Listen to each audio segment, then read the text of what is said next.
تمام قسم کی تعریفات، ہر طرح کی حمد و ثنا، بزرگی اور بڑائی اس اللہ تبارک و تعالی کے لیے لائق اور زیبا ہے جو ہمارا مالک ہے، خالق ہے، رازق ہے۔ سب سے بہترین بات اللہ تبارک و تعالی کی بات یعنی قرآن مجید ہے، اور سب سے بہترین راستہ اللہ کے نبی جناب محمد اکرم صلی اللہ علیہ وسلم کا بتایا ہوا راستہ ہے۔ دین میں نکالی ہوئی ہر نئی بات بدعت ہے، ہر بدعت گمراہی ہے، اور گمراہوں کا انجام جہنم کی دہکتی ہوئی آگ میں ہوگا۔ اس کے بعد بے شمار درود و سلام ہوں اس ہستی اقدس و مقدس پر کہ جن کا نام نامی اسم گرامی محمد اکرم صلی اللہ علیہ وسلم ہے۔ اللہم صلی علی محمد وعلی آل محمد کما صلیت علی ابراہیم وعلی آل ابراہیم انکا حمید مجید۔ اللہم بارک علی محمد وعلی آل محمد کما بارکت علی ابراہیم وعلی آل ابراہیم انکا حمید مجید۔ محترم حضرات، نوجوان ساتھیوں، عزیز بچوں، میری آواز کو سننے والی پردہ نشین اسلامی ماؤں اور بہنوں، خطبہ مسنونہ کے بعد قرآن مجید کی ایک آیت کریمہ جو سورہ تحریم کے اندر موجود ہے آپ حضرات کے روبرو پڑھی گئی۔ اس آیت کریمہ میں اللہ تبارک و تعالی نے مومنوں سے مخاطب ہو کر ایک بات کہی ہے۔ وہ بات کیا ہے؟ اللہ تبارک و تعالی نے کہا کہ اے وہ لوگوں جو ایمان لائے ہو، تم سچی اور خالص توبہ کرو، سچی اور خالص توبہ کرو۔ تم توبہ کرو گے تو کیا ہوگا؟ قریب ہے کہ اللہ تبارک و تعالی تمہارے گناہوں کو تم سے دور کر دے گا، اور پھر ساتھ ہی ساتھ اللہ تبارک و تعالی تمہیں ایسی جنت میں داخل کرے گا کہ جس کے نیچے سے نہریں بہہ رہی ہوں گی۔ میرے اسلامی بھائیوں، رمضان المبارک کا مہینہ اس کے آغاز ہو چکا ہے، 7 دن اس کے پورے ہو چکے ہیں، اور یہ مہینہ جو ہے بڑی برکتوں والا مہینہ ہے، رحمتوں والا مہینہ ہے، اور مغفرت والا مہینہ ہے۔ ہم اور آپ گناہگار ہیں، خطا کار ہیں، انسان ہونے کی حیثیت سے ہم سے اور آپ سے گناہ سرزد ہوتے ہیں، عام دنوں میں بھی ہوتے ہیں اور خاص دنوں میں بھی ہوتے ہیں۔ رمضان المبارک کا مہینہ جس میں اللہ تبارک و تعالی سرکش شیاطین کو قید کر لیتا ہے، لیکن اس کے باوجود ہم دیکھیں گے کہ بہت سارے لوگ ایسے ہیں جو روزہ رکھے ہوئے ہیں پھر بھی جھوٹ بول رہے ہیں، روزہ رکھے ہوئے ہیں پھر بھی اللہ تبارک و تعالی کی نافرمانی کر رہے ہیں، روزہ رکھے ہوئے ہیں لڑائی جھگڑا کر رہے ہیں، ایک دوسرے کو گالی گلوچ کر رہے ہیں، اللہ اور اس کے رسول جناب محمد اکرم صلی اللہ علیہ وسلم کی نافرمانی کر رہے ہیں۔ میرے اسلامی بھائیوں، انسان ہونے کی حیثیت سے ہم اور آپ خطا کار ہیں، ہم سے اور آپ سے گناہ سرزد ہو سکتے ہیں، لیکن سب سے بہترین خطا کار کون ہے؟ سب سے بہترین گناہگار کون ہے؟ شریعت کہتی ہے کہ سب سے بہترین خطا کار گناہگار وہ ہے جو اپنے گناہ پر ڈٹا نہ رہے، اپنے گناہ پر اڑا نہ رہے، بلکہ فوراً اسے گناہ کا احساس ہو کہ میں نے گالی بک دی، میں نے لڑائی جھگڑا کر لیا، میں نے جو ہے جھوٹ بول دیا، میں نے اللہ تبارک و تعالی کی نافرمانی کر لی، فوراً اس کو احساس ہو اور وہ اللہ تبارک و تعالی سے رجوع کر لے، اللہ تبارک و تعالی سے معافی مانگ لے۔ ایسا گناہگار، ایسا خطا کار اللہ تبارک و تعالی کو بہت زیادہ پسند ہے۔ پیارے نبی جناب محمد اکرم صلی اللہ علیہ وسلم نے فرمایا، کل بنی آدم خطاؤن وخیر الخطائین التوابون، کہ جتنے بھی بنو آدم ہیں وہ سب کے سب گناہگار ہیں، خطا کار ہیں، اور بہترین خطا کار وہ ہے، بہترین گناہگار وہ ہے جو اپنے گناہ پر نادم ہوتے ہوئے، اپنے گناہ پر افسوس کرتے ہوئے اللہ تبارک و تعالی سے معافی مانگ لے، توبہ کر لے، اس گناہ کو چھوڑ دے، آئندہ نہ کرنے کا عزم کر لے، اس پر وہ شرمندہ ہو، اللہ کی رضا کے خاطر اس گناہ کو ترک کر دے۔ ایسا گناہگار شریعت کی نظر میں بہت زیادہ محبوب اور بہت زیادہ پسندیدہ ہے۔ میرے اسلامی بھائیوں، ہم اور آپ گناہ سے توبہ کب کرتے ہیں؟ جب گناہ کو بوجھ محسوس کرنے لگتے ہیں، تب ہم اور آپ گناہ سے توبہ کرتے ہیں. لیکن سچا اور پکا مومن جو ہوتا ہے جیسے ہی اس سے گناہ سرزد ہوتا ہے فوراً اللہ تبارک و تعالی سے معافی مانگ لیتا ہے, رجوع کر لیتا ہے, توبہ و استغفار کر لیتا ہے. حضرت عبداللہ ابن مسعود رضی اللہ عنہ کہا کرتے تھے کہ ایک مومن اپنے گناہوں کو یوں محسوس کرتا ہے جیسے وہ کسی بلند و بالا پہاڑ کے نیچے بیٹھا ہوا ہو, بلند و بالا پہاڑ کے نیچے بیٹھا ہوا ہو, اور وہ بلند و بالا پہاڑ کبھی بھی اس کے اوپر گر سکتا ہے اور وہ اس میں دب کر کبھی بھی ہلاک ہو سکتا ہے. ایسا جو سچا مومن ہوتا ہے وہ اپنے چھوٹے سے اور معمولی سے گناہ کے بارے میں سمجھتا ہے, پتہ نہیں کب میرا یہ گناہ میرے لیے وبال جان بن جائے, میرے لیے جہنم میں جانے کا ذریعہ بن جائے. وہ بلند و بالا پہاڑ کے مانند اس چھوٹے سے گناہ کو سمجھتا ہے اور فوراً رجوع کر لیتا ہے. لیکن جو فاسق و فاجر ہوتا ہے, جو نافرمان ہوتا ہے, جس کا دل گناہ کر کر کے سیاہ ہو جاتا ہے, اسے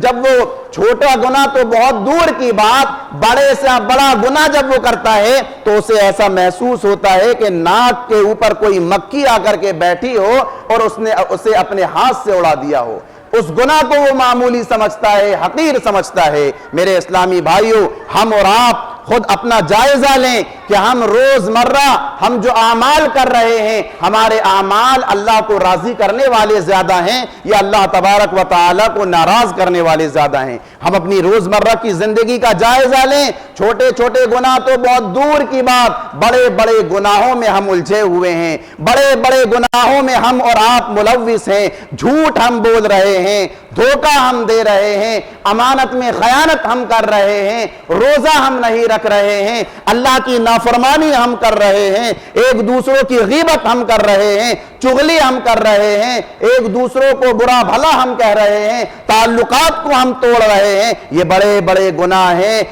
جن کو آج ہم نے معمولی اور حقیر سمجھ رکھا ہے. حضرت انس بن مالک رضی اللہ عنہ اپنے دور کے لوگوں سے کہا کرتے تھے کہ تم ایسے عمل کرتے ہو جو تمہاری نظر میں بال سے بھی زیادہ باریک ہیں. چھوٹے چھوٹے گناہوں کے تعلق سے وہ ذکر کر رہے تھے کہ جو تمہاری نظروں میں بال سے بھی زیادہ باریک ہیں, جبکہ ہم انہیں پیارے نبی جناب محمد اکرم صلی اللہ علیہ وسلم کے زمانے میں مہلک گناہوں میں شمار کیا کرتے تھے. بڑے بڑے گناہوں میں ہم اس کو شمار کیا کرتے تھے. اسی لیے صحابہ کرام رضوان اللہ علیہ مجمعین کی زندگی کا جائزہ لیجئے. جیسے ہی ان سے کوئی گناہ سرزد ہوتا فوراً وہ اللہ تبارک و تعالیٰ سے رجوع کر لیتے تھے, فوراً اللہ تبارک و تعالیٰ سے معافی مانگ لیا کرتے تھے. اور اگر کوئی بڑا گناہ ان سے سرزد ہو جاتا تو پیارے نبی جناب محمد اکرم صلی اللہ علیہ وسلم کی خدمت میں حاضر ہو کر اپنے اس گناہ کو ذکر کرتے تھے, اور اگر اس پر حد نافذ ہونی ہوتی تو اپنے اوپر حد بھی لگا لیا کرتے تھے. بے شمار واقعات ہیں میرے اسلامی بھائیوں. صحابہ کرام ہمارے لیے اور آپ کے لیے آئیڈیل ہیں, بہترین نمونہ ہیں. اللہ تبارک و تعالیٰ نے قرآن مجید کے اندر فرمایا کہ تم ایمان ویسے ہی لاؤ جیسا کہ ایمان لانے والے ایمان لائے. صحابہ کرام رضوان اللہ علیہ مجمعین کی طرح بننے کی کوشش کرو. صحابہ کرام رضوان اللہ علیہ مجمعین سے جب کوئی بڑا گناہ سرزد ہوتا یا چھوٹا گناہ سرزد ہوتا فوراً اللہ تبارک و تعالیٰ سے رجوع کر لیا کرتے تھے. حضرت بریدہ رضی اللہ عنہ بیان کرتے ہیں, مسلم کی حدیث ہے کہ اللہ کے نبی جناب محمد اکرم صلی اللہ علیہ وسلم کے پاس حضرت معاذ بن مالک رضی اللہ عنہ آتے ہیں. آ کر کہتے ہیں اے اللہ کے رسول, یا رسول اللہ طہرنی, اے اللہ کے رسول مجھے پاک کر دیجئے, مجھ سے گناہ ہو گیا ہے, مجھے پاک کر دیجئے. اللہ کے نبی جناب محمد اکرم صلی اللہ علیہ وسلم انہیں مشورہ دیتے ہوئے کہتے ہیں وَيْحَكَ, تم پر افسوس ہو, ارجع فاستغفر اللہ وتب الیہ, جاؤ جا کر کے اللہ تبارک و تعالیٰ سے توبہ و استغفار کر لو, اللہ تبارک و تعالیٰ تمہیں معاف کر دے گا. وہ جاتے ہیں واپس, لیکن دل میں بے چینی ہے, بے قراری ہے. بڑا گناہ ان سے سرزد ہو جاتا ہے, ایسا گناہ کہ جس پر حد لگنا ضروری ہے. بے چین بے قرار ہوتے ہوئے پھر واپس آتے ہیں اور آ کر کہتے ہیں یا رسول اللہ طہرنی, اے اللہ کے رسول مجھ سے گناہ سرزد ہو گیا ہے, آپ مجھے پاک کر دیجئے۔ اللہ کے نبی پھر ان سے کہتے ہیں وَيْحَكَ، تم پر افسوس ہو، ارجع فاستغفر اللہ وتب الیہ، کہ جاؤ جا کر اللہ سے توبہ و استغفار کرو، اللہ تمہیں معاف کر دے گا۔ وہ پھر جاتے ہیں لیکن پھر بے چین اور بے قرار ہو کر واپس آتے ہیں۔ 3 مرتبہ ایسا ہوتا ہے اور تینوں مرتبہ اللہ کے نبی جناب محمد اکرم صلی اللہ علیہ وسلم انہیں واپس کرتے ہیں۔ پھر جب تیسری مرتبہ چوتھی مرتبہ وہ اللہ کے نبی کے پاس آتے ہیں اور یہی بات کہتے ہیں کہ یا رسول اللہ طہرنی، اے اللہ کے رسول مجھ سے گناہ ہو گیا، مجھے پاک کر دیجئے۔ اللہ کے نبی پوچھتے ہیں فیما اطہرک، اے معاذ ابن مالک تم نے ایسا کون سا گناہ کیا ہے کہ جس سے میں تمہیں پاک کروں؟ وہ کہتے ہیں اے اللہ کے رسول مجھ سے زنا ہو گیا ہے، میں بے چین ہوں، بے قرار ہوں، میں نے اللہ کی نافرمانی کر لی ہے، اے اللہ کے رسول آپ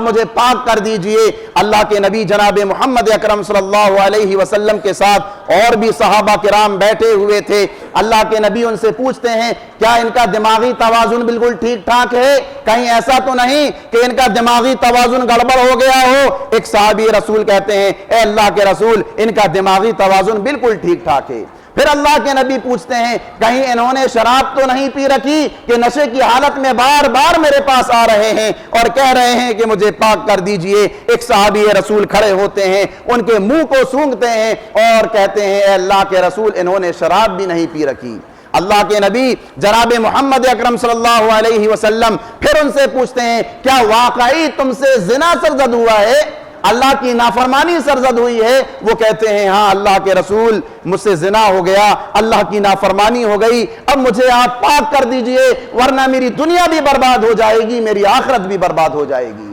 اللہ کے نبی جناب محمد اکرم صلی اللہ علیہ وسلم ان پر فوراً جو ہے حد لگاتے ہیں اور صحابہ کرام سے کہتے ہیں کہ ان کو رجم کر دیا جائے۔ چنانچہ حضرت معاذ بن مالک رضی اللہ عنہ کو رجم کر دیا جاتا ہے،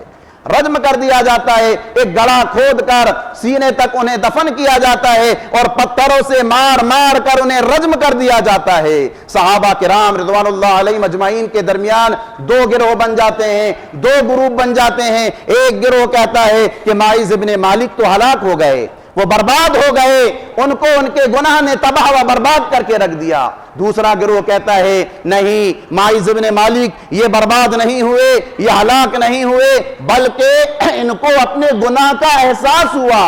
ان کو اپنے گناہ کا احساس ہوا، وہ خود چل کر پیارے نبی جناب محمد اکرم صلی اللہ علیہ وسلم کی خدمت میں حاضر ہوئے اور آ کر اپنے گناہ کا ذکر کیا اور خود کو رجم کے لیے پیش کر دیا۔ چنانچہ صحابہ کرام کے درمیان اسی طرح کا جو ہے اختلاف ہوا۔ اللہ کے نبی جناب محمد اکرم صلی اللہ علیہ وسلم جب صحابہ کرام کے پاس آئے تو صحابہ کرام نے پیارے نبی کو سارا ماجرا سنایا تو اللہ کے نبی جناب محمد اکرم صلی اللہ علیہ وسلم نے فرمایا کہ انہوں نے ایسی توبہ کی ہے کہ اسے لوگوں کے گروہ میں تقسیم کر دیا جائے تو ان سب کے لیے کافی ہو جائے۔ یہ ہلاک نہیں ہوئے، یہ برباد نہیں ہوئے، ان کی توبہ کو اللہ تبارک و تعالی نے قبول کر لیا، ان کو ندامت ہوئی، ان کو احساس ہوا کہ مجھ سے گناہ سرزد ہو گیا ہے، مجھ سے اللہ تبارک و تعالی کی نافرمانی سرزد ہو گئی ہے، چنانچہ انہوں نے رجوع کیا، اس لیے جو ہے اللہ رب العالمین نے ان کی توبہ کو قبول کر لیا۔ میرے اسلامی بھائیوں، یہ صحابہ تھے کہ جب ان سے کوئی گناہ سرزد ہوتا تھا فوراً اللہ تبارک و تعالی سے رجوع کر لیتے تھے، توبہ و استغفار کر لیتے تھے۔ یہ نہیں دیکھتے تھے کہ اس گناہ کا اعتراف کر لینے کی وجہ سے میری جان چلی جائے گی۔ اللہ کا ڈر ان کے اندر اس قدر بھرا ہوا تھا۔ حضرت بریدہ کہتے ہیں پھر ایک غامدیہ عورت آئی اور آپ صلی اللہ علیہ وسلم کے پاس آ کر کہا اے اللہ کے رسول مجھے پاک کر دیجئے۔ اللہ کے نبی نے ان سے بھی یہی کہا کہ تم پر افسوس ہو، جاؤ جا کر اللہ رب العالمین سے توبہ و استغفار کرو، اللہ تبارک و تعالی تمہیں معاف کر دے گا۔ وہ عورت کہتی ہے اے اللہ کے رسول کیا آپ مجھے اسی طرح واپس کرنا چاہ رہے ہیں جس طرح سے حضرت معاذ ابن مالک رضی اللہ عنہ کو واپس کیا تھا؟ اللہ کے نبی نے پوچھا کہ اے عورت تو معاذ کے بارے میں کیا جانتی ہے، تجھے کیسے معلوم؟ تو اس عورت نے کہا اے اللہ کے رسول جو میں حاملہ ہوئی ہوں یہ حمل معاذ ابن مالک کی وجہ سے ٹھہرا ہے، اللہ کے نبی جناب محمد اکرم صلی اللہ علیہ وسلم اس عورت کو دیکھتے ہیں، وہ حاملہ ہے، اس سے کہتے ہیں کہ جاؤ، جا کر کے پہلے تم اپنے بچے کو جنم دے دو، اس کے بعد پھر تمہیں دیکھا جائے گا۔ وہ عورت جاتی ہے، بچے کو جنم دیتی ہے، پھر وہ پیارے نبی جناب محمد اکرم صلی اللہ علیہ وسلم کی خدمت میں حاضر ہوتی ہے۔ دیکھیے اللہ کا ڈر، اللہ کا خوف ان کے اندر کس قدر تھا کہ وہ جیسے ہی بچے کو جنم دیتی ہے، پیارے نبی جناب محمد اکرم صلی اللہ علیہ وسلم کے پاس حاضر ہو جاتی ہے۔ کس قدر بے چینی کے ساتھ اس نے وہ ایام گزارے ہوں گے کہ جیسے ہی بچہ جنم دیا اس کو جو ہے کپڑے میں لپیٹا اور پیارے نبی جناب محمد اکرم صلی اللہ علیہ وسلم کی خدمت میں حاضر ہو گئی۔ کہا ہے اللہ کے رسول، اب میں نے بچے کو جنم دے دیا ہے، اب آپ مجھے جو ہے پاک کر دیجئے۔ اللہ کے نبی نے بچے کو دیکھا، کہا ابھی تو یہ تمہارا محتاج ہے، تم اس کو دودھ پلاؤ گی، پہلے اس کو کھانے پینے کے لائق کر دو، اس کے بعد تم میرے پاس آنا۔ وہ عورت اس بچے کی پرورش کرتی ہے، اس کو دودھ پلاتی ہے، اور پھر وہ بچہ جب کھانے پینے کے لائق ہو جاتا ہے، پیارے نبی جناب محمد اکرم صلی اللہ علیہ وسلم کی خدمت میں پھر حاضر ہوتی ہے اور کہتی ہے اللہ کے رسول اب تو مجھے پاک کر دیجئے، اب تو مجھے گناہ سے پاک کر دیجئے۔ اللہ کے نبی جناب محمد اکرم صلی اللہ علیہ وسلم بچے کی طرف دیکھتے ہیں، اس کے ہاتھ پر ایک روٹی کا ٹکڑا ہے۔ اللہ کے نبی صحابہ کرام سے کہتے ہیں کہ جاؤ گڑھا کھودو اور اس عورت کو سینے تک دفن کرو اور پتھر مار مار کر اس کو رجم کر دو، یہی اس کی سزا ہے، یہی اس کا کفارہ ہے۔ چنانچہ اس کے ساتھ ایسا ہی کیا جاتا ہے۔ صحابہ کرام پتھر برسا رہے تھے، حضرت خالد بن ولید رضی اللہ عنہ بھی وہاں پر تھے، انہوں نے پتھر مارا اور خون کے کچھ چھینٹے جو ہے حضرت خالد بن ولید رضی اللہ عنہ کے کپڑوں پر آ کر لگ گئے۔ حضرت خالد بن ولید رضی اللہ عنہ برا بھلا کہنے لگے۔ اللہ کے نبی جناب محمد اکرم صلی اللہ علیہ وسلم نے جب یہ کلمات ان کی زبان سے سنے تو کہا کہ اے خالد تم ٹھہر جاؤ، اس عورت نے ایک ایسی توبہ کی ہے کہ ایک ٹیکس حاصل کرنے والا ظالم بھی اگر توبہ کرے گا تو اس کی توبہ قبول ہو جائے گی، یہ بہت بڑا جرم ہے۔ تو میرے اسلامی بھائیوں،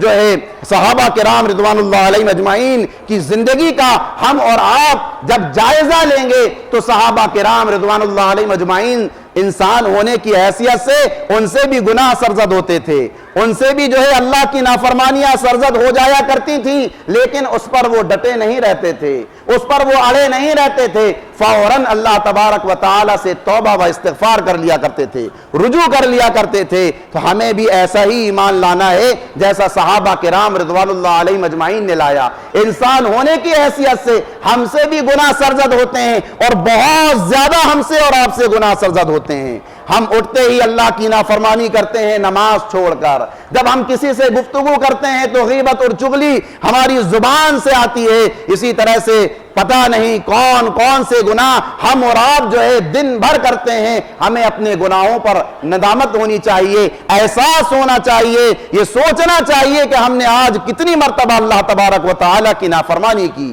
اور پھر ان گناہوں سے ہمیں اور آپ کو معافی مانگنا چاہیے، توبہ و استغفار کرنا چاہیے۔ میرے اسلامی بھائیوں، مسلم کی حدیث ہے، اللہ کے نبی جناب محمد اکرم صلی اللہ علیہ وسلم فرماتے ہیں کہ ایک بندہ مومن جب اللہ تبارک و تعالی سے توبہ کرتا ہے، اپنے گناہوں کی معافی مانگتا ہے کہ پروردگارا مجھ سے گناہ سرزد ہو گیا ہے، مجھ سے جو ہے ایسا عمل سرزد ہو گیا ہے جو مجھے جہنم تک لے جا سکتا ہے، توبہ کرتا ہے تو اللہ رب العالمین کو بے پناہ خوشی ہوتی ہے۔ اور پھر اللہ کے نبی جناب محمد اکرم صلی اللہ علیہ وسلم نے مثال دیتے ہوئے بیان فرمایا کہ ایک آدمی ہے جو اپنے اونٹ پر سوار ہو کر جنگل کی طرف نکلتا ہے اور اس کے کھانے پینے کی تمام چیزیں جو ہیں اس اونٹ پر ہوتی ہیں، اور پھر وہ جو ہے اس کو تھوڑی سی اس کا وہ اونٹ جو ہے اس سے گم ہو جاتا ہے، وہ بہت زیادہ حیران اور پریشان ہوتا ہے کیونکہ اگر وہ اونٹ نہیں ملے گا تو اس کی زندگی ختم ہو جائے گی۔ بہت زیادہ تلاش کرنے کے بعد جب وہ مایوس ہو جاتا ہے اور ٹیک لگا کر جب اس کی نیند لگتی ہے اور جب آنکھ اس کی کھلتی ہے تو دیکھتا ہے کہ اس کا اونٹ اس کے سامنے کھڑا ہوا ہے، تو وہ اس قدر خوش ہوتا ہے، اس قدر خوش ہوتا ہے کہ اس کی زبان سے یہ الفاظ نکل جاتے ہیں کہ اے اللہ تو میرا بندہ ہے اور میں تیرا رب ہوں، یعنی کہ اس کو اس قدر خوشی ہوتی ہے کہ اس کو سمجھ میں ہی نہیں آتا کہ میری زبان سے کون سا جملہ نکل رہا ہے۔ اللہ کے نبی جناب محمد اکرم صلی اللہ علیہ وسلم فرماتے ہیں کہ ایک بندہ مومن اپنے گناہوں پر نادم ہو کر جب اللہ تبارک و تعالیٰ سے توبہ و استغفار کرتا ہے تو اس سے کہیں زیادہ اللہ تبارک و تعالیٰ کو خوشی ہوتی ہے۔ اللہ رب العالمین بہت زیادہ خوش ہوتا ہے جب ہم اپنے گناہوں پر نادم ہو کر اللہ تبارک و تعالیٰ سے توبہ و استغفار کریں گے۔ اللہ کے نبی جناب محمد اکرم صلی اللہ علیہ وسلم فرماتے ہیں کہ بے شک اللہ تبارک و تعالی اپنا دست رحمت رات کے وقت پھیلاتا ہے تاکہ دن میں گناہ کرنے والے اللہ تبارک و تعالی سے معافی مانگ لیں،